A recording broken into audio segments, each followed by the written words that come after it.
ஆண்டவராகிய இயேசு கிறிஸ்துவுக்குள்ளே பிரியமானவர்களே, கிறிஸ்து இயேசுவின் நாமத்திலே உங்களை நான் வாழ்த்துகிறேன்.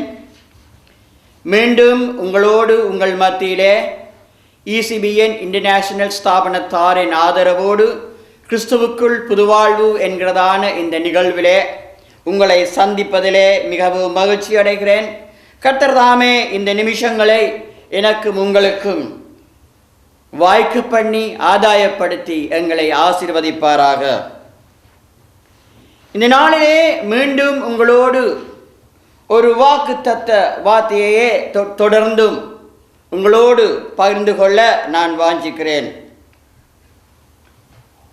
அதே வாக்குத்தத்தம், அதாவது எரேமியாவின் புஸ்தகம் 31ஆம் அதிகாரம் 3-4 வசனங்கள். அந்த வாக்குத்தத்தம் நாங்கள் கடந்த தடவை நாங்கள் அதை தியானித்தோம். அநாதி சிநேகத்தால் உன்னை சிநேகித்தேன், ஆதலால் காருண்யத்தால் உன்னை இழுத்துக் கொள்ளுகிறேன், மறுபடியும் உன்னை கட்டுவிப்பேன், நீ கட்டப்படுவாய். அருமையான தேவ பிள்ளைகளே, நம்முடைய வாழ்க்கை இந்த ஆண்டிலே, எங்களுடைய வாழ்க்கை என்கிற வீடு அல்லது வாழ்க்கை என்கிற பயணம் இந்த ஆண்டிலே மீண்டும் கட்டப்பட போகிறது. கட்டுவிப்பேன், நீங்கள் கட்டப்படுவீர்கள் என்று கர்த்தராகிய ஆண்டவர் எங்களுக்கு உரைக்கிற இந்த வாக்கு தத்தம். ஆகவே எங்களுடைய வாழ்க்கைங்கிற கட்டிடத்தை நாம் கட்டுவிப்பதற்கு நாம் கர்த்தருக்குள்ளே நாம் சில காரியங்களை நாம் சந்திக்க வேண்டும்.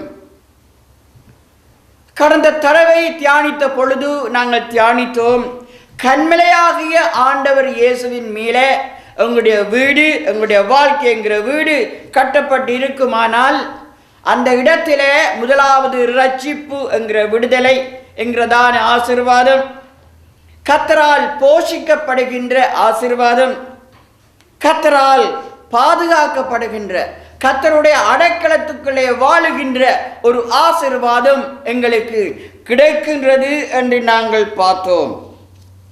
அதாவது ஆண்டவர் இயேசு கிறிஸ்துவினுடைய அந்த கன்மலையின் அஸ்திபாரத்திலே நாங்கள் எங்களுடைய வாழ்க்கை கட்டப்படுகிற பொழுது எமக்கு அருளப்படுகின்ற மிக பிரதானமான ஆசீர்வாதங்கள் இவைகளாகும்.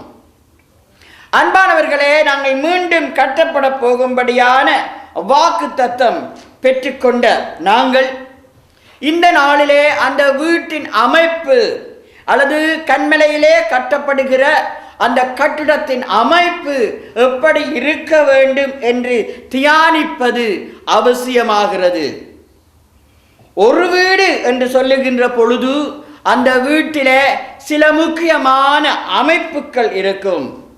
நிலம் இருக்கும், விராந்தை இருக்கும், சுவர் இருக்கும், கூரை இருக்கும், எண்ணல் இருக்கும், கதவு இருக்கும். இப்படியான சில அத்தியாவசியமான அமைப்புகள் ஒரு வீடு அல்லது கட்டிடத்துக்கு கட்டாயம் இருந்தே ஆக வேண்டும். ஏதோ ஒரு அமைப்பு குறைந்தாலோ அந்த வீட்டிலே வார்த்தை சொல்லுகின்ற பாதுகாப்பும் சமாதானமும் சுகமும் இருக்கவே மாட்டாது. நெகேமியா 7ஆம் அதிகாரம் 1வது வார்த்தையிலே நாங்கள் பார்க்கிறோம், அலங்கம் கட்டி முடிந்து கதவுகள் போடப்பட்டு என்றொரு வார்த்தை உண்டு. அலங்கம் கட்டி முடிந்து கதவுகள் போடப்பட்டு, செட் அப் த டோர்ஸ். பிரியமானவர்களே, கட்டப்படும் கட்டிடத்தின் வெளிப்பாங்கான அலங்கம், அதாவது வெளி சுவர் கட்டி முடிந்ததும் உடனடியாக அந்த அந்த கட்டிட தொழிலாளர்கள் போடுகிற காரியம் என்ன? கதவுகளை பொருத்துவார்கள். கதவு என்று சொன்னால் அது ஒரு பாதுகாப்பு. It is a security and a privacy. Security, privacy ஆகிய இந்த 2 ஆங்கில சொற்களுடைய அர்த்தங்களையும்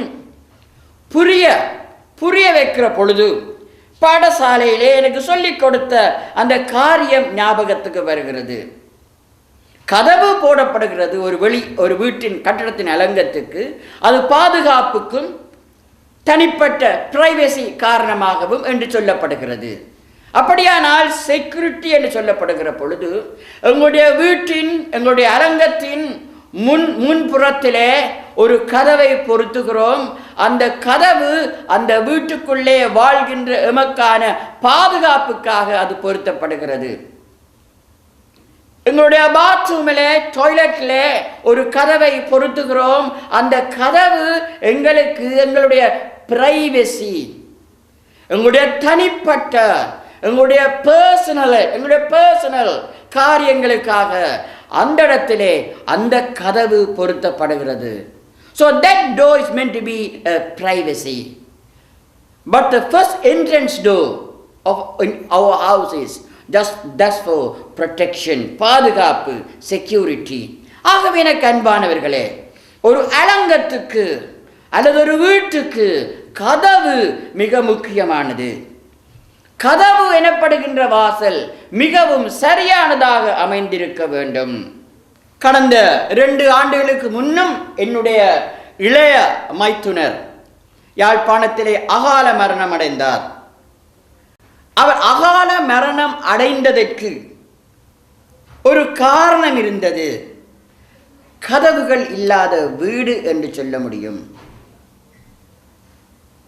அங்கே அவர் அதிக கற்பனைகளோடு மிகுந்த கரிசனையோடு ஒரு பிரமாண்டமான ஒரு வீட்டை அவர் நிர்மாணித்து அங்கே உருவாக்கி கொண்டிருந்தார். ஆனால் அந்த வீட்டுக்கு எந்த வகையான கதவுகளும், அந்த வீட்டின் அலங்கங்களுக்கு எந்த வகையான கதவுகளும் போடப்படவில்லை. காரணம், அது இத்தாலியிலிருந்து அந்த கதவுகள் வந்து சேர வேண்டும் என்பதனாலே அந்த தாமதம். எது எப்படி இருந்தாலும் தேவ பிள்ளைகளே, கதவுகள் இல்லாத ஒரு வீடு, கதவுகள் இல்லாத ஒரு அலங்கம், ஒரு அவயவங்கள் இல்லாத ஒரு சரீரத்துக்கு அது பொருத்தமாகிறது. தேவ பிள்ளைகளே, 24ஆம் சங்கீதம் 7-9 வசனங்கள் இவ்வாறு சொல்லுகிறது: வாசல்களே உங்கள் தலைகளை உயர்த்துங்கள், அநாதி கதவுகளே உயருங்கள், மகிமையின் ராஜா உட்பிரவேசிப்பார். அன்பானவர்களே, வாசல்களும் கதவுகளும் கர்த்தருக்கு முன்பாக உயர்த்தப்பட வேண்டும், உயர வேண்டும், திறக்கப்பட வேண்டும். இருதய கடினத்தோடு நம்முடைய இதய வாசல்கள், இதய கதவுகள் பூட்டப்பட்டு இருக்கக்கூடாது. தேவ பிள்ளைகளே, ஆண்டவர் இதய அலங்கத்தின் கதவை தட்டுகிற சத்தம் எமக்கு கேட்கும்படியாக கர்த்தருக்குள்ளே வாழ்க்கை அமைய வேண்டும். உன்னத பாட்டு 5ஆம் அதிகாரம் 2-4 வரையும் உள்ள வார்த்தைகளை நாங்கள் பார்க்கிற பொழுது கேளுங்கள். நான் நித்திரை பண்ணினேன், என் இதயமோ விழித்திருந்தது. கதவை தட்டுகிற என் நேசரின் சத்தத்தை கேட்டேன். என் சகோதரியே, என் பிரியமே, என் புறாவே, என் உத்தமியே, கதவை திற. என் தலை பனியினாலும் என் தலைமயிர் இரவில் பெய்யும் தூறலினாலும் நனைந்திருக்கிறது என்றார். என் வஸ்திரத்தை கழட்டி போட்டேன், நான் எப்படி அதை திரும்பவும் உடுப்பேன்? என் பாதங்களை கழுவினேன், நான் எப்படி அவர்களை திரும்பவும் அழுக்காக்குவேன் என்றேன். என் நேசர் தமது கையை கதவு துவாரத்தின் வழியாக நீட்டினார். அப்பொழுது என் உள்ளம் அவர் நிமித்தம் பொங்கினது. தேவ பிள்ளைகளே, வாசிக்கப்பட்ட இந்த வேத வசனங்களை கேட்டீர்கள். நான் நித்திரை பண்ணினேன், ஆனாலும் என் இதயமோ விழித்திருந்தது.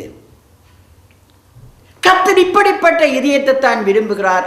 அருமையான தேவச்சனமே, நான் உலக ஆசீர்வாதங்களை நான் அனுபவிக்கிறேன். ஆனாலும் உலகத்தில் நான் வாழ்ந்தாலும், உலக சந்தோஷங்களுக்குள்ளே நான் வாழ்ந்தாலும், என் இதயம் என் ஆண்டவராகிய இயேசுவுக்காக காத்திருக்க வேண்டும். ஆண்டவர் என் இதய வாசலண்டை வந்து தட்டுகிற பொழுது நான் விழித்தெழுந்து ஆண்டவரோடு நான் சேர்ந்து கொள்ள வேண்டும். ஆனால் நான் சாட்டு போக்கு சொல்லக்கூடாது. உன்னத பாட்டிலே அந்த பெண்மணி நேசர் வந்து அந்த கதவை தட்டுகிற பொழுது என்ன சொல்கிறாள் பாருங்கள். 2ஆம் வசனம், அங்கே நேசர் தட்டுகிறார் கதவை. அவள் சொல்லுகிறாள், நான் நித்திரை பண்ணினேன், என் நிதியமோ ஒழித்திருந்த. அதாவது நேசர் தட்டுகிற சத்தம் அவளுக்கு கேட்கிறது. ஆனாலும் அவள் என்ன சொல்லுகிறாள்? அவள் சொல்லுகிற வார்த்தையில் கேட்கிற அவள் அங்கே நேசர் சொல்கிற, என் புறாவே, என் பிரியமே, என் உத்தமியே, கதவை திற, என் தலை பனியில நனைஞ்சு போச்சு, கதவை திற என்று சொல்லுகிறாள். ஆனாலும் இவள் என்ன சொல்லுகிறாள்?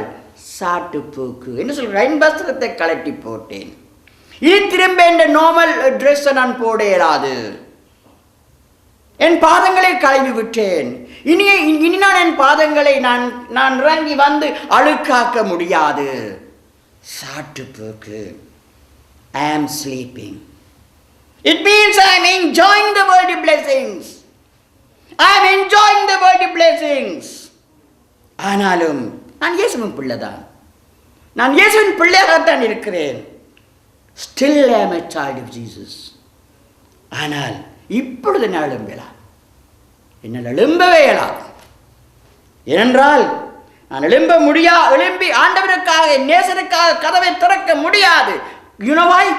Because I am with my nightie. என் இரவுடுப்போடு நான் படுத்திருக்கிறேன். I can't change my nightie. சாட்டு போக்கு சொல்லுகிறோம். ஆண்டவர் எங்கள் இதய கதவை தட்டுகிற பொழுது நாங்கள் சாட்டு போக்கு சொல்லுகிறோம். தேவ பிள்ளைகளே, நாம் செய்வது என்ன? உலகத்தில் வாழ்கிறோம், இயேசுவையும் தெரியும். ஆனால் உலகத்தின் காரியங்களுக்கு முதல் மரியாதை செய்கிறோம்.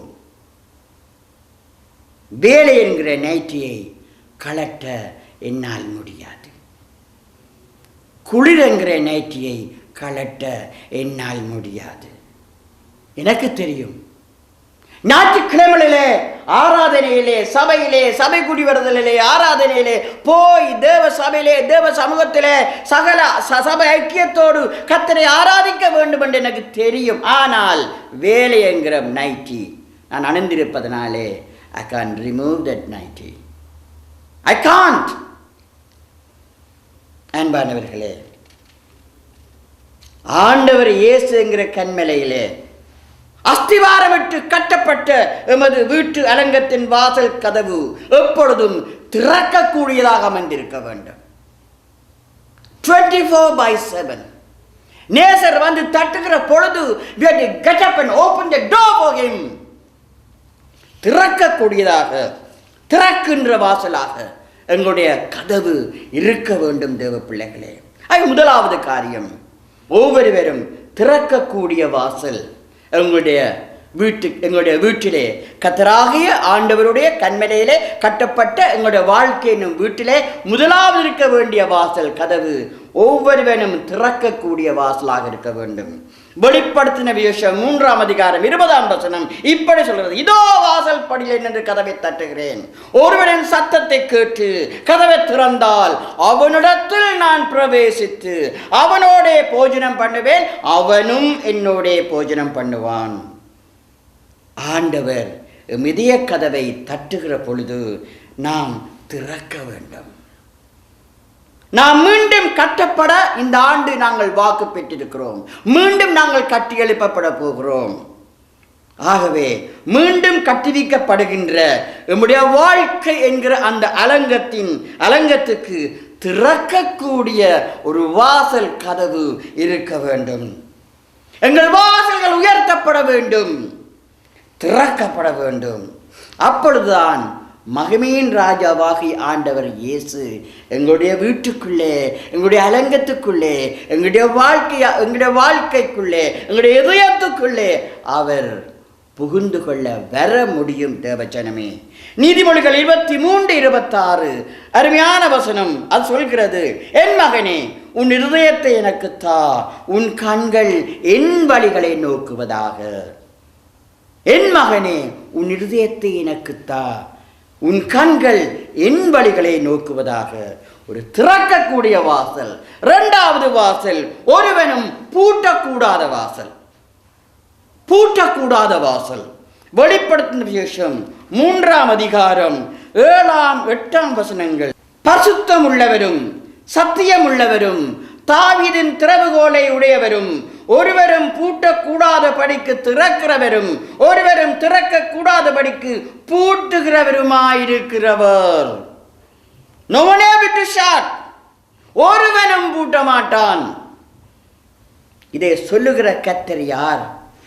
யார் சொல்லுகிறார்? பரிசுத்தம் உள்ள கர்த்தர் சொல்லுகிறார். The Holy One. சத்தியம் உள்ள கர்த்தர் சொல்லுகிறார். The True One. தாவீதின் திறவுகோலை உடைய கர்த்தர் சொல்லுகிறார். Who has the keys of David. ஒருவரும் பூட்டக்கூடாதபடிக்கு திறக்கிற கர்த்தர் சொல்லுகிறார். ஒருவரும் திறக்க கூடாதபடிக்கு பூட்டுகிற கர்த்தர் சொல்லுகிறார்.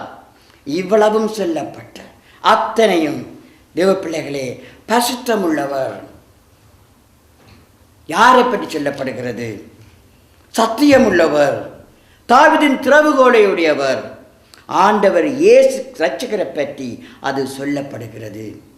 தாவீதின் திறவுகோலை உடையவர் என்று சொல்லப்படுகிறது. தாவீது கர்த்தருக்கு பிரியமானவராக இருந்தார். அவருடைய இருதயத்துக்கு ஏற்றவராக இருந்தார். ஒரு பராக்கிரமசாலி தாவீது. தாவீது ஒரு யுத்த வீரன். தாவீது ஒரு மேய்ப்பன். தாவீது காரிய சமர்த்தன். எந்த போரிலும் தாவீது தோற்று போனதில்லை. அழகானவன் கூட. ஆண்டவரின் நாமத்திலே எதிரியை யுத்த களத்திலே அவன் சந்திக்கிறவன். ஆண்டவரிடம் ஆலோசனை கேட்டு யுத்த களம் செல்பவன் இந்த தாவீது. இப்படிப்பட்ட தாவீதின் திறவுகோல்.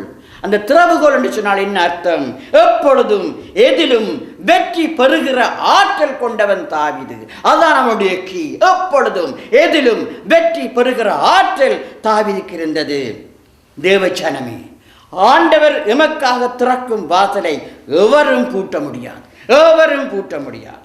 எமக்கு கர்த்தர் தரும் ஊழியமாக இருக்கலாம், எமக்கு கர்த்தர் தரும் ஆசீர்வாதங்களாக இருக்கலாம், எவருமே பூட்ட முடியாது. எவருமே அதை நாங்கள் பூட்ட முடியாது தேவச்சனமே. ஆகவே கர்த்தருக்குள்ளே நம்முடைய வாழ்க்கை இருக்கிற பொழுது ஒருவனும் பூட்ட முடியாத ஒரு வாசல் கதவு எங்களுக்கு இருக்க வேண்டும். அடுத்து மூன்றாவது, ஆண்டவரை தேடுகின்ற எந்த ஆத்துமாவும் பிரவேசிக்கக்கூடிய வாசல். ஆண்டவரை தேடுகின்ற எந்த ஆத்துமாவும் பிரவேசிக்கக்கூடிய வாசல் இருக்க வேண்டும். யோவான் 10ஆம் அதிகாரம் 9ஆம் வசனம் அது இப்படி சொல்கிறது: நானே வாசல், என் வழியால் ஒருவன் உட்பிரவேசித்தால் அவன் ரட்சிக்கப்படுவான், அவன் உள்ளும் புறமும் சென்று மேய்ச்சலை கண்டடைவான். அன்பானவர்களே, ஆண்டவராகிய கன்மலையில் நாம் கட்டப்பட்டு விலையுயர்ந்த இரத்தின கற்களை போல பிரகாசிக்கும் பொழுது அந்த அலங்கத்தின் வாசல் ஆண்டவரை தேடுகிற ஆத்துமாக்கள் பிரவேசிக்கக்கூடிய வாசலாக இருக்க வேண்டும். அப்பொழுதுதான் ஆண்டவரை தேடும் வாஞ்சையுள்ள ஆத்துமாக்கள் உள்ளும் புறமும் வந்து மேய்ச்சலை கண்டுகொள்ள முடியும். அப்படியானால் மலங்கத்தின் கதவு எப்படி இருக்க வேண்டும்? ஆண்டவரை தேடுகின்ற ஆத்துமாக்கள் பிரவேசிக்கக்கூடிய வாசலாக இருக்க வேண்டும். விசுவாசமும் நல் மனச்சாட்சியும் பொருந்த பெற்ற கதவாக அந்த கதவு இருக்க வேண்டும். அதாவது ஊழிய கதவாக எம்முடைய அலங்கத்தின் கர்த்தராகிய இயேசுவின் கன்மலையிலே கட்டப்படுகிற எம்முடைய அலங்கத்தின் கதவு இருக்க வேண்டும். அப்போஸ்தலர் 14ஆம் அதிகாரம் 27ஆம் வசனம் இப்படி சொல்கிறது: பிரஜாதிகளுக்கு விசுவாசத்தின் கதவை திறந்ததையும் அறிவித்து. பிரஜாதிகளுக்கு விசுவாசத்தின் கதவை திறக்கின்ற கதவாக உம்முடைய அலங்கத்தின் கதவு இருக்க வேண்டும். வேதாகமத்திலே சமாரிய பெண் ஒருத்தியை நாங்கள் பார்க்கிறோம். ஆண்டவர் அந்த சமாரிய பெண்ணை சந்திக்கிறார். யோவான் 4ஆம் அதிகாரம் 7ஆம் வசனத்திலிருந்து 30வது வசனம் வரையும் அந்த சம்பவம் அழகாக எழுதப்பட்டிருக்கிறது. யோவான் 4:7-30.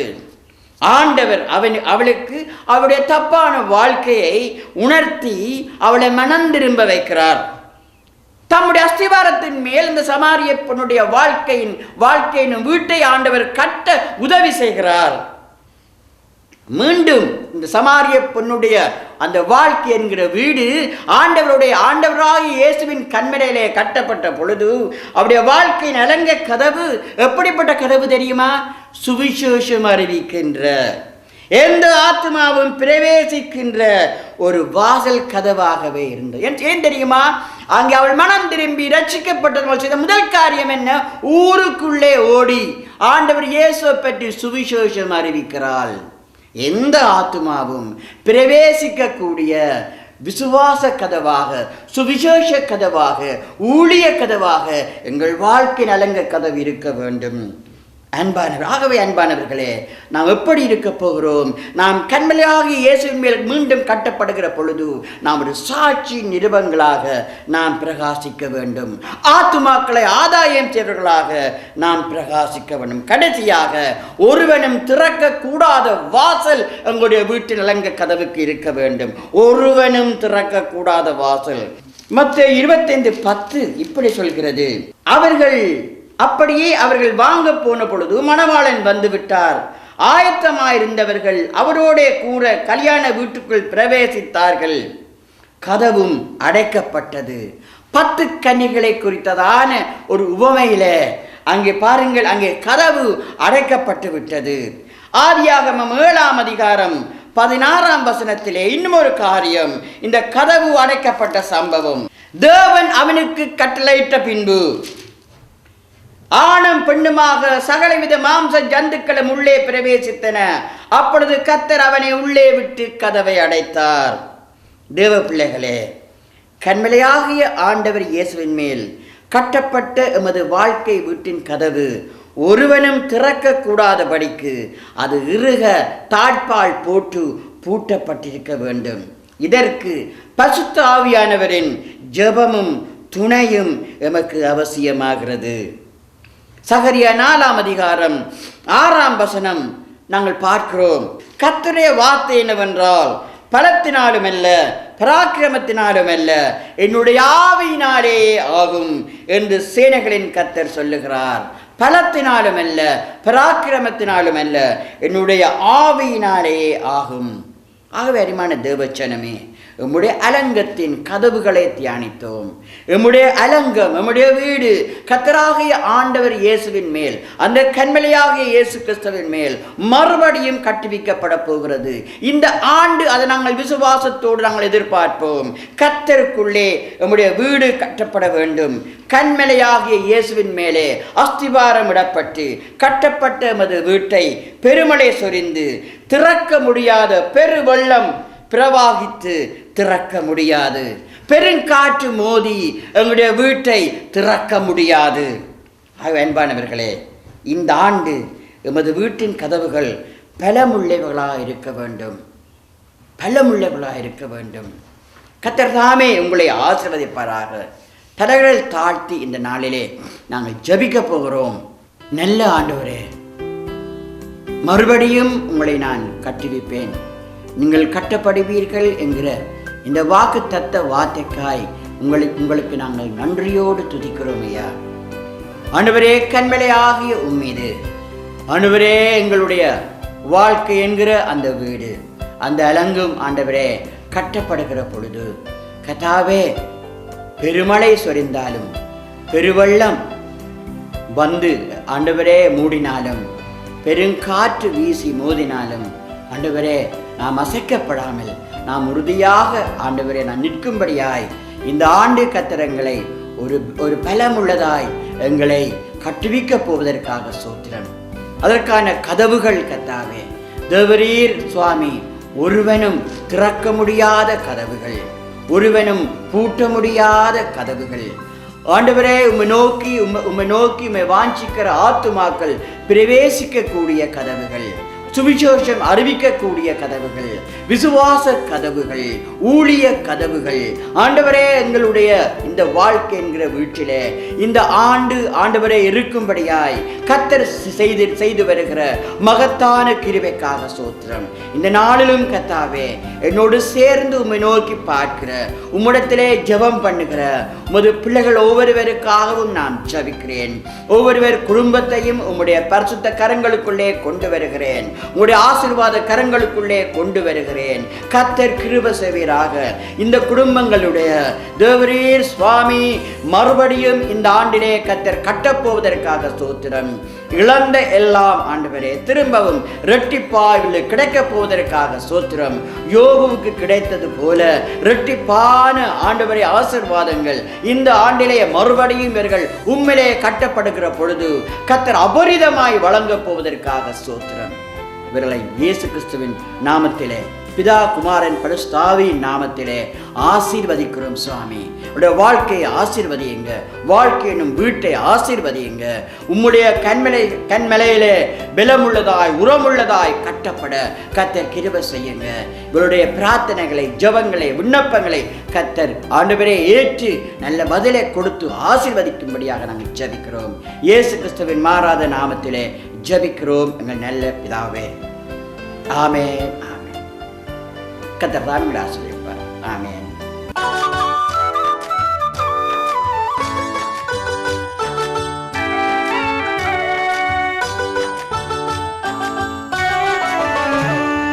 துருகமாகி நீதிமானை காக்கும் நல்ல நீதி தேவனே, துருகமாகி நீதிமானை காக்கும் நல்ல நீதி தேவனே, மிருகம் போல வாழ்ந்த என்னை மனிதனாக்கி மகிழும் தேவனே, மிருகம் போல வாழ்ந்த என்னை மனிதனாக்கி மகிழும் தேவனே, எனக்காக யாவையும் செய்து முடிக்கும் ஆண்டவர், எனக்காக யாவையும் செய்து முடிக்கும் ஆண்டவர், ஜீவன் இருக்கும் நாட்கள் வரையில் உமக்குள் ஜீவிப்பேன், என் ஜீவனுள்ள தேவனே நீர் விரைந்து வாருமே, தேடும் போது அருகில் இருக்கும் ஆண்டவர், என்னை தேடி வந்து சிலுவை மரத்தில் மாண்டவர், நான் தேடும் போது அருகில் இருக்கும் ஆண்டவர், என்னை தேடி வந்து சிலுவை மரத்தில் மாண்டவர், என்னை தேடி வந்ததால்